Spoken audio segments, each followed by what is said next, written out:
नमस्कार। कक्षा से परीक्षा तक इस सीरीज में फिर से मैं आपके सम्मुख एक बार उपस्थित हो गई हूँ। आज हम एक्टिव रिवीजन और या तो सक्रिय पुनरावर्तन विधानों के बारे में इसका वीडियो में जानने वाले हैं। तो हम सब लोग जानते हैं कि हमें अच्छी तरह से पढ़ना है और उनको याद करते हुए परीक्षा में जब हम लिखते हैं तभी हमें अच्छे अंक प्राप्त होते हैं। इसके लिए हर एक विद्यार्थी का अपना अपना एक तरीका होता है पढ़ने का और याद करने का। फिर भी हमें कुछ ऐसे विधानों को अपनाने के द्वारा हम उत्तम ढंग से अपने परीक्षाओं में याद भी कर सकते हैं और उनको लिखकर अच्छी तरह से अंक भी प्राप्त कर सकते हैं।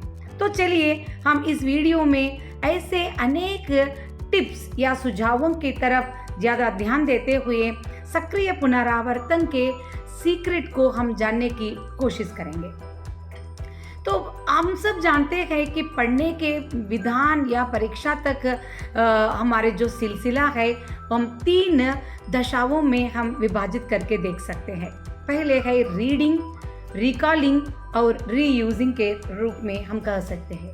यानी पहले पढ़ना है और पढ़ने के बाद पढ़े हुए विचारों को, विषयों को सही समय पर याद करना रिकॉलिंग का मेथड हो जाता है। और उसके बाद हम रिकॉलिंग करने के बाद हम उनको किस प्रकार अपने शब्दों में अपने तरीके में किस प्रकार हम परीक्षा में लिख रहे हैं तो रीयूजिंग के रूप में भी हम कह सकते हैं। तो इन तीनों में से मुख्य भूमिका निभाने वाला एक विषय होती है तो रिकॉलिंग, यानी याद करने की जो तरीका है। तो जब हम देखते हैं कि पढ़ने वाले एक विचार या विषय को जब हम शुरू करते हैं तो शुरुआत से ही हमारे मन में इस बात का ध्यान होनी चाहिए कि हम इसको एक न एक दिन हमें रिकॉल यानी पुनरावर्तन करना है। तो पढ़ते समय से ही हमारे हाथ में या तो एक पेंसिल ले लीजिए या तो एक मार्कर ले लीजिए, जहाँ जहाँ पर आपको मुख्य विषय उस सब्जेक्ट से संबंधित मुख्य विषय आप सोचते हैं उनको आप अंडरलाइन यानी रेखांकित करना होगा। तो ये सब बहुत उपयोगी होते हैं रिकॉलिंग करने की दशा में। और ऐसे ही जो विषय आपको बहुत मुश्किल लग रहा है, याद करने में थोड़ा आपको प्रॉब्लम हो रहा है, तो ऐसे विषयों को आपको अपने पुराने विषयों से लिंक करना होगा। यानी जिन बातों को आप उस विषय से जोड़कर देख सकते हैं, उन विचारों से जोड़कर इस नए विचार को भी आप जोड़ देते हैं, तब उसको याद करना बहुत आसान बन जाता है ना। जैसे कहते हैं ना, हमारे पिछले हुए हमारे जीवन से संबंधित कुछ विचार हो या तो हमारे जीवन से संबंधित समाज से संबंधित कुछ विषयों से जब हम नए विचार को जोड़कर देखते हैं तो वो ज़्यादा समय तक हमारे दिमाग में और स्मृति पटल पर रहता है। मुख्यतः ऑर्गेनाइजेशन की बहुत आवश्यकता होती है। पढ़ाई में भी ऑर्गेनाइजेशन यानी प्रणालीबद्ध विधान हमें अपनाने से हमारा जो पढ़ने का ढंग भी सही रूप से चलता है और पुनरावर्तन करते समय हमारा समय बहुत बच जाता है कि हर एक पार्ट को एक माइंड मैप जैसा या तो एक चार्ट जैसा आप बना सकते हैं या एक फ्लैश कार्ड के रूप में आप कर सकते हैं। तो उस पाठ से संबंधित हर एक मुख्य बात को आप बुलेट पॉइंट्स के रूप में लिखकर पूर्ण विषय को आकलन करने के लिए एक माइंड मैप जैसा आप तैयार कर सकते हैं। माइंड मैप से संबंधित अधिक जानकारी मैं अगले वीडियो में आपको देने वाली हूँ। तो जिस प्रकार आप एक डायग्राम या चार्ट बनाते हैं, पूरे चार्ट को एक बार देखने से उस पाठ से संबंधित हर एक मुख्य बात आपके सामने आ जाएगा और आपको संपूर्ण उस पाठ से संबंधित विषय और याद आने लगेंगे।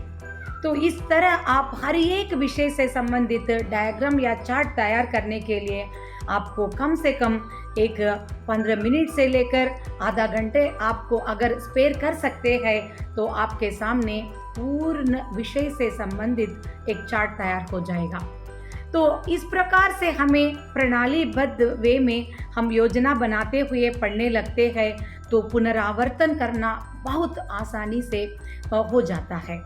और अपने आप के लिए चुनौती देने लायक क्विज़ेस अपने आप को रखना होगा। एक पार्ट कंप्लीट कर दिया आपने और उसके बाद 2 दिन के बाद अपने आप के लिए उस पार्ट से संबंधित अनेक ऐसे सवाल आपको करना होगा और उत्तर देने के लिए प्रयास आपको करना है।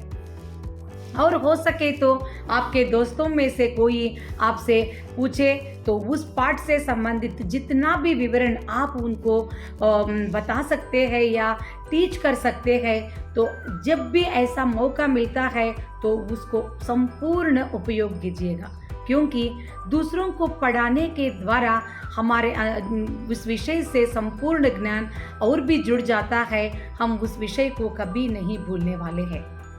तो दूसरों से एक ऐसा क्विज भी करते रहना और अपने दोस्त से कहना कि उस पाठ से संबंधित कोई भी सवाल मुझसे पूछो, मैं तुम्हें उसका उत्तर देने वाला हूँ।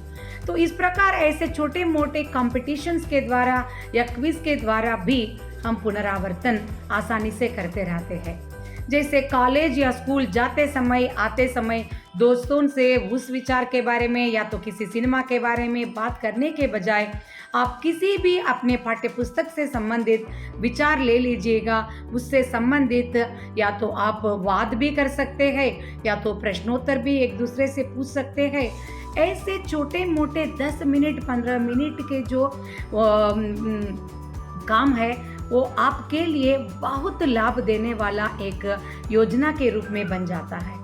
देखने में तो यूं तो वो सरल लगने लगता है, मगर ये 10 मिनट या 15 मिनट आपके लिए रिकैप्चुलेशन यानी सक्रिय पुनरावर्तन के विधान के अंतर्गत आ जाते हैं। और जब भी आपको समय मिले पढ़ने के बाद 10 मिनट या 15 मिनट आंख मूंद कर आप एक बार उस पाठ से संबंधित विचारों को फिर से याद करने की कोशिश कीजिएगा। जब आप कोशिश कर रहे हैं तब आपके आंखों के सामने वो सारे के सारे बुलेट पॉइंट जो आपने लिखे थे अपने नोटबुक में वो याद आने लगेंगे। यूँ में ऐसा लगता है कि आपके सामने वो नोटबुक रखा गया है, आप उनको पढ़ रहे हैं। ऐसी स्थिति पर आप जब पहुंच जाते हैं तब आप वो वाला विषय आपके स्मृति पटल पर अधिक समय तक रहेगा। इसे हमें एक्टिव रिवीजन मेथड कहते हैं। पढ़ना है, पढ़ने के बाद कुछ समय के लिए आप जब आप किताब बंद करके उनको याद करने की कोशिश करते हैं तो 10 विचार पढ़े हैं तो उनमें से आप 5 से 7 विचार याद कर रहे हैं। जो बचे हुए 3 विचार आपके स्मृति पटल से कनेक्ट यानी जोड़ने की कोशिश में आप विफल हो रहे हैं, तो तुरंत आप किताब उठाइए और फिर से जिनको आप भूल रहे हैं उन विचारों को अधिक इंटरेस्ट के रूप में या तो अधिक महत्व देकर उनको जब आप पढ़ने लगते हैं तो आपके स्मृति पटल के जो मज़ल है तो उन पर आप जोर दे रहे हैं। और आप ऐसे पढ़ने से दोबारा और 3 बार पढ़ने से तो वो विचार आपके स्मृति पटल पर अधिक समय तक रहेंगे। और फिर से बंद करके पाठ्यपुस्तक उसको याद करने की कोशिश कीजिए। इस बार आप 8 से 9 विषय याद करने में सक्षम हो जाएंगे। और दोबारा जिस बात को आप भूल रहे हैं उसको अपने जीवन से संबंधित विचारों से या किसी भी अन्य विचार जो आप अच्छी तरह से याद कर सकते हैं उससे जोड़कर या उस विचार से संबंधित एक पिक्चर या एक चित्र आप तैयार करके याद करने के लिए कोशिश कीजिए। वो ज़्यादा समय तक आपके दिमाग में बन जाता है। तो इस प्रकार से हम एक्टिव रिवीजन या सक्रिय पुनरावर्तन विधान कर सकते हैं।